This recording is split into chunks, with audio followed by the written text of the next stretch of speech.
한 사람이 인생의 마지막에 남기는 말을 들어보면은 그가 살아온 삶의 모습을 어느 정도 짐작할 수가 있습니다.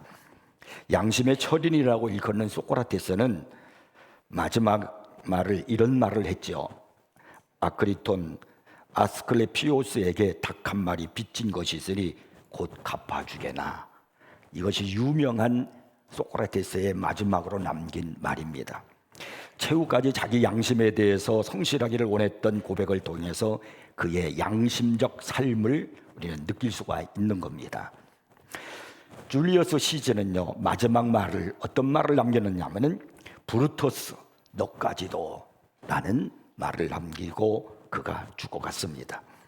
권력을 위해 싸웠던 그의 생이 또한 권력의 배신으로 마무리되는 순간이었습니다. 프랑스의 무신론 철학자 볼테르는 임종의 순간에 이런 말을 했습니다. 나는 이제 죽어야 한다. 나는 하나님과 사람에게 버림을 받았다. 무신론으로 철저하게 살아갔던 그가, 신에 대한 지적인 반항으로 일관해온 그가, 그의 삶이 마지막은 절망으로 마무리되는 순간임을 우리에게 보여주고 있습니다. 유명한 엘리자베스 여왕은 마지막 말을 이런 말로 남겼어요.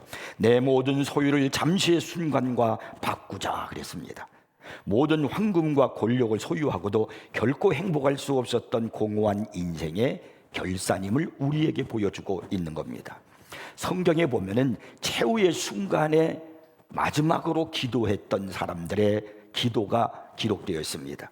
그 중에서 우리가 삼손의 기도를 생각해 볼 필요가 있습니다.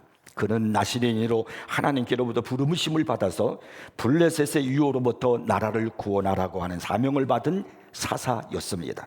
그러나 그는 사명자답지 않게 나라를 구하는 일에 힘쓰지 아니하고 여자를 쫓아다니다가 끝내 드릴라에 무릎을 베고 있다가 머리가 잘리고 두 눈이 뽑히는 비극을 맞았습니다. 그는 가사에 내려가서 돛줄에 매이고 그리고 맷돌을 돌리는 처지가 되었습니다. 얼마나 많은 블레셋 사람들이 이 삼손을 조롱하고 욕하고 침을 뱉고 했겠습니까? 블레셋 사람들이 이제 삼손을 데리다가 그가 어떻게 재주를 부리는가 보자 하면서 자신들의 신전의 기둥 사이에 묶었습니다. 앞을 볼 수 없었던 삼손은 그때 최후의 기도를 합니다. 사사기서 16장 28절을 보면은 그 기도가 나와요. 삼손이 여호와께 부르짖어 이르되 주 여호와여 구하옵나니 나를 생각하옵소서. 하나님이여 구하옵나니 이번만 나를 강하게 하사 나의 두 눈을 뺀 블레셋 사람에게 원수를 단번에 갚게 하옵소서. 그는 두 기둥 가운데 하나는 왼손으로 그리고 하나는 오른손으로 껴 의지하고 이 기도를 한 거예요. 그리고 그는 힘을 써서 두 기둥을 무너뜨렸습니다. 감히 사람이 그렇게 할 수 없는 일. 그때 그 기둥이 무너지면서 그 신전에 모였던 많은 블레셋 사람들이 죽었는데 3,000명이 죽었다고 성경은 기록하고 있습니다. 그때 마지막 최후의 순간에 자기의 죽음을 앞두고 원수들을 갚게 하옵소서라고 부르짖으면서 기도했던 이 삼손의 기도가 여러분은 어떤 기도였을 것이라고 느껴지십니까? 얼마나 간절하게 기도했을까요? 그는 평생에 그렇게 기도해 본 적이 없습니다. 그는 원수들과 함께 죽기를 생각하며 간절하게 피 맺힌 기도를 한 것이 바로 이 마지막 삼손의 기도였습니다. 그런데 우리 주 예수 그리스도께서도 마지막 십자가에 죽으실 때 양손과 양발의 못을 박히시고 옆구리에 창년이 찔리시고 그리고 죽어가실 때 그때 7마디의 말을 남기셨는데 이것을 가상칠언이라고 하지 않습니까? 근데 그때 1,000마디가 뭐냐면 1,000마디가 기도였다는 사실입니다. 저는 이 사실을 보면서 참 주님 앞에 고개를 숙이지 않을 수가 없어요. 사람이 고통 중에 있을 때, 견딜 수 없는 아픔 중에 있을 때는요, 어떤 생각도 떠오르지 않아요. 그런데 우리 예수님은 그 고통 중에 최고의 고통 중에서 십자가의 못을 박히시는 그 상태에서 마지막 주님은 외침을 남기는데 7마디를 남기는데 1,000마디가 기도였다는 사실입니다. 이 기도는 엄청난 외침이요 호소요 부르짖음이 아닐 수가 없었습니다. 그러면 가성칠언에 보면은 예수님이 기도한 내용들이 몇 가지 나오는데 예수님께서 했던 첫 번째 기도는 어떤 기도였을까요? 그것이 오늘 본문 34절에 나옵니다. 아버지, 저들을 사하여 주옵소서, 자기들이 하는 것을 알지 못함이니이다. 용서의 기도였어요. 십자가 위에서 그 고통, 십자가에 달려있는 거예요. 못을 박히시고 손이 찢어집니다. 그 체중 때문에, 중력 때문에. 그러는 그 아픔 속에서 예수님이 한 첫마디 기도는 용서의 기도였습니다. 로마 병정들은 지금까지 수많은 죄인들을 십자가 형틀에 매달라 죽이는 일들을 보아왔습니다. 그런데 대부분의 죄수들이 그 극악한 형틀에서 죽어갈 때 그들은 모든 저주와 악한 말을 쏟아내곤 했던 것을 보았을 것입니다. 그런데 이 죄수의 마지막 말, 그것은 로마 병정들에게 있어서조차 놀라운 충격이었습니다. 이 절절한 고통의 순간에 자기의 고통에 자기 문제가 아니라 자기를 지금 십자가에 못 박고 달고 있는 그 사람들을 위한, 다른 사람의 용서를 위한 기도를 십자가상 위에서 그 고통의 순간에 주님은 기도하셨다는 겁니다. 예수님은 그들만 용서하셨을까요? 진실로 우리 주님은 이 땅에 용서하시기 위해서 오신 분이십니다. 우리가 주님에게서 용서를 받아 새로운 삶을 시작한 사람들이라면 이제 우리는 주님에게로부터 그 용서의 삶을 배우고 그대로 살아가야 할 것입니다. 오늘처럼 인간이 쉽게 비인간화되어가는 시대 속에서 내 잘못과 상관없이 이웃들에게 오해당하고 거절당하고 비판받고 고발당하는 그런 억울함이 있을 때 우리는 주님처럼 용서함을 베푸는 그런 삶이 있어야 합니다. 본문 34절은 이런 말 단어로 시작해요. 이에 그랬어요. 이에 예수께서 이러시되 아버지, 저들을 사하여 주옵소서. 이 이에라는 말이 무슨 말이에요? 예수께서 이러시되 아버지, 저들을 사하여 주옵소서. 이것은 예수님의 기도라는 걸 알 수 있죠. 그런데 여기에 이에 그 말은, 그러니 그 앞에 있는 어떤 사건을 말하는 거예요. 이에 그렇게 되었더니 그런 사건이 있었는데 주님은 뭐 하셨냐면 용서의 기도를 하셨다는 겁니다. 이해라는 그 말은 바로 33절의 말씀을 이야기하는 거예요. 그 33절에 보면은 해골이라 하는 곳에 이르러 거기서 예수를 십자가에 못 박고 두 행악자도 그렇게 하니 하나는 우편에 하나는 좌편에 있더라고 했습니다. 그리고 나서 이제 이해라고 했으니까 여기 이해라는 말은 예수님께서 십자가의 양손에 못 박히시는 그 순간에, 그 고통의 순간에 주님의 입에서 뛰쳐나오는 첫 마디가 뭐냐면 아버지, 저들을 사하여 주옵소서 라는 기도였다는 겁니다. 예수님은 땅 위에 십자가를 내려놓고 손바닥에 못 박히는 바로 그 순간에 저들을 위해서 기도하는, 용서의 기도를 하는 그분이 바로 우리 예수님이셨다는 거예요. 어떻게 예수님이 그런 기도를 할 수 있었을까요? 감정으로 말하자면 주님도 이 기도를 하실 수 있었을까요? 그러나 주님은 이것이 하나님의 뜻의 성취라는 것을 알고 계셨습니다. 우리의 감정은 쉽게 용납되지 않습니다. 내 삶 속에, 내 삶의 장애, 그리고 내 깊은 내면에 이런 상처, 이런 아픔, 이런 좌절, 이런 배신, 이런 괴로움을 안겨둔 사람을 내가 어떻게 용서할 수 있겠습니까? 그러나 주님은 하나님의 뜻을 다 헤아리고 그대로 순종하신 것입니다. 매인병이라고 하는 병이 있습니다. 고착염이라고도 해요. 근데 이 병은 아주 흔한 병입니다. 맥스 의학 용어집에 보면은 이 증상을 이렇게 풀이하고 있습니다. 매인병은 숨쉬고 있는 사람들에게만 발병하는 것으로 특히 출생과 죽음 사이에 찾아온다.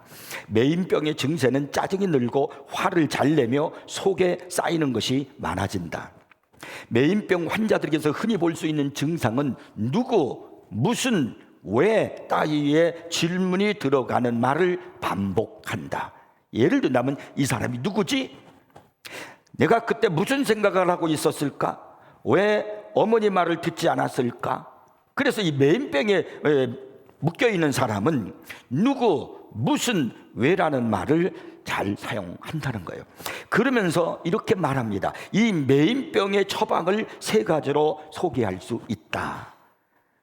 그것은 도망간다, 싸운다, 용서한다. 이렇게 쓰여 있습니다. 사람들 중에는 도망가는 길을 택하는 사람들이 있다는 거예요.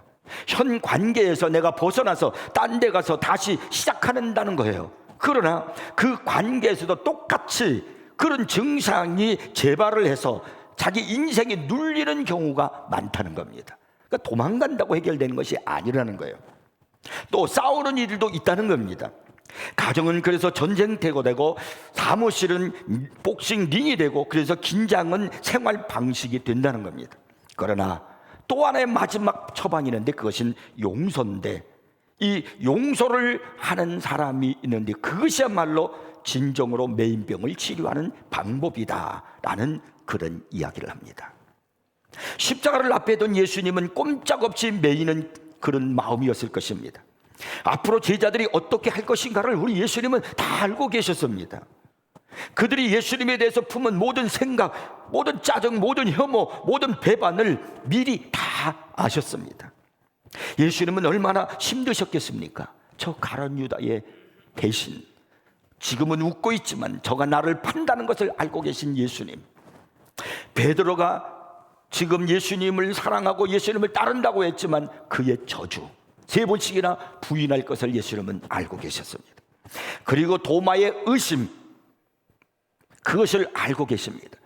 그리고 이 제자들이 좀 잠시 후면 다 자신을 버리고 도망갈 것이라는 사실도 알고 있었습니다. 그러면서도 끝까지 그들을 사랑해주고 믿어준다는 것 얼마나 힘들었겠습니까? 지금 예수님은 제자들과 그냥 꼼짝없이 메인 관계입니다. 그때 예수님이 하신 일이 무엇인 줄 아십니까? 예수님께서 겉옷을 벗고 제자들의 발을 씻기시고 수건을 닦으시는 그 일을 하셨습니다. 우리는 세족식이라고 그런 말을 하잖아요. 제자들의 발을 씻기 위해서는 어떻게 됩니까? 무릎을 꿇어야 되는 거예요. 그래야 그 사람의 발을 씻어줄 수 있죠. 주님이신 하나님이신 그 예수님이 지금 무릎을 꿇고요, 그리고 묻은 발을, 그 때가 묻은 그 발을 한 사람 한 사람씩 차례대로 그렇게 씻고 닦고 가시는 겁니다. 그때 베드로가 이렇게 말합니다. 내 발을 절대로 씻지 못하시리다 하고 만류를 하는 거예요. 그랬더니 예수님께서 대답하시기를, 내가 너를 씻어주지 아니하면 내가 나와 상관이 없느니라. 지금 예수님이 제자들의 발을 씻어주는 사건, 이게 왜 씻어줄까요? 우리는 섬김의 본이라고 그렇게도 말할 수 있지만, 그러나 여러분, 이 지금 제가 얘기하는 이 상황을 잘 이해해 보시면 여러분이 그 뜻을 알 수가 있어요. 지금 예수님과 제자들의 관계는 매임의 관계예요. 지금 제자들이 앞으로 어떻게 할 것을 주님은 다 알고 있어요. 그래서 예수님은 지금 당신의 마음에 매임이 있어요. 하나하나 생각해 보면 분통 터질 제자들이에요. 배신할 것이고 팔아버릴 것이고 다 도망가 버릴 것이고 누구 하나 믿을 수 있겠습니까? 그런 상황 속에서 예수님께서 제자들의 발을 씻어주시는 겁니다. 씻어주시는 겁니다. 이것은 무엇을 얘기하는가? 제자들을 지금 용서해 주고 계시는 겁니다. 이 매임의 상황 속에서 주님은 그들에게 용서를 선언해 주시는 겁니다. 그래서 예수님은 요한복음 13장 14절 15절에서 이렇게 말씀하죠. 내가 주와 또는 선생이 되어 너희 발을 씻었으니 너희도 서로 발을 씻어주는 것이 옳으니라. 그냥 세족식하라 그 말이 아니라 그보다도 한 차원 높은 우리가 생각을 해서 서로 용서해 주라는 거예요. 내가 너에게 행한 것 같이 너희도 행하게 하려 하여 본을 보였노라. 내가 용서하기 위해서 먼저 해야 할 일은 뭐냐면 내가 먼저 무릎을 꿇어야 된다는 사실입니다. 근데 사람들은 무릎을 꿇지 않으려고 하기 때문에 저 사람이 잘못해서 내가 잘못해서 저 사람에게 무릎을 꿇는 게 아니라 저 사람이 잘못했는데 내가 가서 무릎을 꿇는 거예요. 이게 용서 아니겠어요? 예수님은 이 일을 하시면서 우리에게 이 메시지를 전해주고 있는 겁니다. 이 메시지는 무조건적인 예수님의 은혜예요. 내가 너희에게 무조건적으로 은혜를 베풀었으니 너희도 무조건적으로 은혜를 베풀어야 한다. 사랑해야 된다라는 말씀입니다. 예수님의 이 말씀을 기억하면서 예수님이 꿇어 앉으신 것처럼 우리도 꿇어 앉아 꼼짝없이 매인 사람들의 더러운 부분을 만져주고 사랑 없는 그들을 사랑으로 씻어주는 것, 이것이 여러분 우리 예수님의 제자들의 모습이고요, 그리고 하나님의 자녀의 모습입니다. 에베소서 4장 32절에 보면 이렇게 말씀하고 있습니다. 서로 친절하게 하며 불쌍히 여기며, 긍휼히 여기라는 거죠. 서로 용서하기를 하나님의 그리스도 안에서 너희를 용서하신과 같이 하라. 그러니까 여러분, 오늘 우리들에게 가장 필요한 게 뭐냐면 용서입니다. 왜 같은 예수의 피를 나는 한 형제 자매이면서도 우리는 왜 매임의 관계 속에서 살아가는 사람들이 있을까요? 왜 서로 상처를 받고 시험받으면서 살아가는 관계가 있을까요? 왜 매임병에 놓여 있느냔 말이에요. 용서가 없기 때문에 그래요. 우리는 이 용서를 배우셔야 됩니다. 예수님이 마지막 십자가 위에서 그 고통 중에서 외치셨던 그 말, 여러분, 첫 번째 기도가 아버지 저들을 사하여 주옵소서였다는 이 사실을 잊지 마십시오. 이번 고난한 주간에 우리가 묵상하고 기도하며 행할 것이 무엇입니까? 우리는 여러 가지로 많은 것들을 생각할 수 있을 거예요. 그러나 여러분, 이번에 금년의 이 고난 주간에는 우리 주님의 첫 번째 십자가 위에 사셨던 그 기도를 생각합시다. 그것이 무엇입니까? 용서라는 거예요. 용서하지 못하고 마음속에 분노의 매임에 놓여 있는 분이 있습니까? 예수님은요, 십자가 위에서조차 용서의 기도를 하셨다는 사실입니다. 그렇다면 이제 끊어졌던 관계가 회복하기 위해서 우리는 용서를 베푸는 그런 긍휼을 가져야 되는 겁니다. 한 아내가 10년도 더 된 남편의 외도 행각을 알게 되었습니다. 남편은 아내에게 말하지 않는 것이 좋을 줄로 생각해서 그는 비밀로 했습니다. 그러나 결국 밝혀졌습니다. 말할 것도 없이 아내는 깊은 상처를 받았습니다. 상담자의 조언을 받아가지고 이들은 만사제쳐두고 며칠 단둘이 여행을 떠났습니다. 결정을 내려야 했습니다. 도망갈 것인가, 싸울 것인가, 용서할 것인가. 이 매임에서 해결할 것은 방법이 3가지라고 그랬잖아요. 그래서 이들은 기도했습니다. 이야기했습니다. 걸었습니다. 생각했습니다. 이것이야말로 아내가 분명히 옳은 경우였습니다. 아내는 남편을 떠날 수도 있었습니다.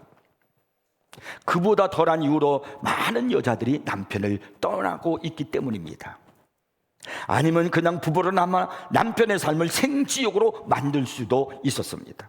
그렇게 하는 여자들도 있습니다. 그러나 이 아내는 다른 반응을 택했습니다. 여행 열흘째 되던 날, 남편은 자신의 베개 위에 놓여있는 한 장의 카드를 보았습니다. 카드는 이런 문구가 인쇄되어 있었습니다. 당신 없이 무엇을 하기에는 당신과 함께 아무것도 하지 않으리. 그리고 그 문구 밑에 아내가 적은 글귀가 쓰여 있었습니다. 당신을 용서해요. 당신을 사랑해요.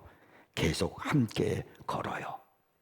그러니까 이 아내와 남편 간의 매일매일 이 상황 속에서 이 아내가 선택한 건, 처방을 선택한 건 뭐냐면 용서였다는 것입니다. 이 가정은 다시 회복되었어요. 이 부부는 이제 더 옛날보다 행복한 삶을 살 수 있었다는 겁니다. 지금 고통의 절정의 순간에 예수님은 누구를 부르고 있습니까? 아버지, 이렇게 해요. 아버지요. 첫 마디가 그거잖아요. 아버지요. 왜 예수님은 아버지를 부르고 계시는 겁니까? 기도하기 위해서요. 좀 기도하는 거예요. 그래서 아버지요. 예수님의 공생애는 기도와 함께 시작되었고 그분의 생애의 마지막 또한 기도였다는 것을 알 수 있잖아요. 주님의 생애 전체는 아버지 하나님과 기도하는 교제 안에서 이루어졌던 것을 볼 수 있습니다. 그리고 마지막 십자가 위에서도 기도하시는데 그 기도는 어떤 기도였냐면 용서를 위한 기도였다는 것입니다. 십자가상에 매달려 있었을 때 예수님 앞에는 많은 사람들의 영상이 지나가셨을 거예요. 자기를 팔던 가룟 유다의 영상이 지나갔을 겁니다. 그때 기도하시는 거예요. 아버지, 저를 용서해 주세요. 자기를 사랑하는 제자인데 자기를 부인하고 저주했던 베드로의 영상도 지나갔을 것입니다. 그때 주님도 기도하는 거예요. 아버지, 용서해 주십시오. 자신을 십자가에 내주는 마지막 판결을 했던 빌라도의 얼굴도 지나갔을 겁니다. 아버지, 용서해 주십시오. 한때는 예수님을 따라다니며 예수님을 왕으로 삼으려고 했던 군중들이 지금은 바라바를 놓아주고, 강도 바라바를 놓아주고 예수를 십자가에 못 박으라고 외쳐지는 그들의 모습을 바라보면서 주님은 또 외쳐 기도하는 거예요. 아버지, 저들을 용서해 주십시오. 주님의 이 기도 때문에 주님은 용서하실 수 있었던 겁니다. 마찬가지로 여러분, 우리는 이 기도가 필요한 거예요. 용서의 기도가 필요한 거예요. 우리가 누군가를 도무지 용서할 수 없었다면 그 이유는 딱 한 가지 이유밖에 없어요. 그것은 그를 위해서 충분히 기도하지 않았기 때문입니다. 이번에 고난주간에 한 주간에 여러분, 우리가 함께 기도하면서 살아가야 하는 이 고난주간에 어떤 기도를 하겠습니까? 주님의 용서를 생각하면서 아직도 용서하지 못한 그 사람을 용서하는 그런 기도를 하는 우리가 되어야 됩니다. 여러분이요, 정말 용서하는 인생, 주님을 닮은 인생이 되고 싶다면 용서의 기도를 하십시오. 본문에는요, 아버지여 저들을 사하여 주옵소서 이렇게 단 한 번만 성경에 기록되어 있지만은 원문에 보면은 이것은 계속적으로 몇 번 하신 것으로 되어 있습니다. 그러니까 이것은 그냥 진행형이에요. 아버지여 저들을 사하여 주옵소서라는 이 말은 계속 진행형의 주님의 기도라는 겁니다. 왼손이 못을 박히실 때 그분은요 기도하셨을 겁니다. 아버지 저들을 사하여 주옵소서. 오른손에 못을 박히셨을 때도 아버지 저들을 사하여 주옵소서. 오른발에 못이 박힐 때도 아버지 저들을 사하여 주옵소서. 계속 진행형이요. 옆구리에 창이 찔릴 때도, 그래서 온 그냥 창자가 뒤틀리고 온몸에서 피가 역류하고 물이 다 쏟아지는, 피가 쏟아지는 그 고통, 처절한 아픔의 절정 속에서 예수님이 하는 그 기도도 역시 아버지 저들을 사하여 주옵소서. 그러니까 예수님의 마음에는 미움이란 없었다는 겁니다. 원망도 없었습니다. 오직 사랑만 있었습니다. 뜨거운 사랑만 있었을 뿐입니다. 그래서 하나님 앞에 그렇게 기도한 겁니다. 그리고 예수님은 십자가에서 승리하신 것입니다. 여러분, 용서는 하나님의 명령입니다. 용서하라는 것은 내가 상대방에게 용서할 마음이 생기거든 용서하라, 그런 말이 아닙니다. 용서할 만한 느낌이 들거든 용서하라, 그것이 아닙니다. 명령이에요. 하나님의 명령, 용서하라. 우리는 이 명령 앞에 응답해야 할 것은 단 한 가지만 가능할 뿐입니다. 그게 뭐냐면 그 말씀에 순종하는 겁니다. 예수님의 용서의 기도는 순종을 위해서 영혼 깊은 곳에서 쏟아낸 절규였어요. 하나님의 뜻을 이루기 위해 그 명령에 순종하기 위해서 말입니다. 주님께서 왜 용서하실까요? 용서하지 못하면요 평생 불행해집니다. 여러분, 남을 미워하고 시기하고 하는 그런 인생을 살잖아요. 그러면 평생을요 마음 편안하지 못해요. 불행한 삶을 살아요. 고통의 삶을 사는 겁니다. 용서하지 못하는 미움, 그리고 우리 마음속에 있는 원망, 원한, 이것은 우리의 건강을 해치고 내 내면에 깊은 상처를 남기고 내 믿음을 해친다는 겁니다. 마음속에 답답함이 있고 좌절이 있고 육체에 어떤 질병이 있다면 내가 어쩌면 용서하지 못함으로 인한 그 원인 때문에 생긴 것일 수도 있습니다. 인생이 즐겁지 않고 짜증스럽고 마음속에 고통이 있다면 혹시 그것이 해결하지 못한 미움이나 원망 때문은 아닌가 생각해 보셔야 됩니다. 용서하지 못하는 마음으로 살아가잖아요. 늘 그런 마음으로 살아가잖아요. 그러면 내 삶을 파괴시킨다는 거예요. 여러분의 나가 가정이 파괴되는 거예요. 주님께서는 우리에게 또 한 번의 기회를 주셨습니다. 십자가 위에서 용서의 기도를 하셨던 예수님을 생각하면서 이번에 우리가 한 주간 용서의 기도를 해보시기 바랍니다. 여러분, 용서할 기도할 것이 얼마나 많은지 몰라요. 물론 많은 기도가 있겠지만 이 고난의 한 주간에 우리가 새벽마다 나오셔서 용서의 기도를 한번 해보십시오. 그러면 신앙생활이 무엇인지를 깨달을 거예요. 삶의 진정한 기쁨이 무엇인지를 경험하게 될 겁니다. 이제 주님이 주신 용서의 은혜를 힘입어서 이 순환의 주간의 용서를 향한 십자가의 길을 걷는 우리가 되기를 바랍니다. 오늘 본문에 주님이 하신 이 말씀 기도 다시 한번 들어보십시오. 아버지여 저들을 사하여 주옵소서. 자기들이 하는 것을 알지 못함이니이다. 이 주님의 기도를 여러분의 마음속에 깊이 여러분 새기시고 묵상하시고, 그리고 우리가 한 주간을 살아갈 때 이 고난 주간에 정말 이 오늘 주님이 주신 말씀을 붙들고 기도로, 그것도 바로 내가 용서의 기도로 충만히 하시고, 그리고 여러분 정말 용서를 하십시오. 여러분의 마음에 평강이 오고 여러분의 마음이 천국이 될 줄 믿으시기 바랍니다. 기도하겠습니다. 하나님 아버지